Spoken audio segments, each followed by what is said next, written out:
السلام عليكم ورحمة الله وبركاته. الله يسعد مساكم جميعا اخواني، وكل عام وانتم بخير.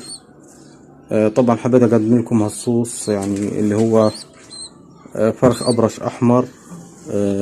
زي ما انتم شايفين، يعني النوعية هاي مش متواجدة كثير. موجود الازرق والاسود، ولكن الاصفر والاحمر مش متواجدة. الحمد لله والشكر لله. الام لونها اصفر، برشة صفرة، والاب احمر، والحمد لله رب العالمين. يعني انتج عندي، وهذا من انتاجهم. واسال الله العظيم رب العرش العظيم انه يبارك لنا ولكم ان شاء الله، وادعوا لنا بالبركة، ولا تبخلوا علينا بالاشتراك، وحتى نتواصل مع بعض ان شاء الله، ويكون في جديد وفي تفاعل.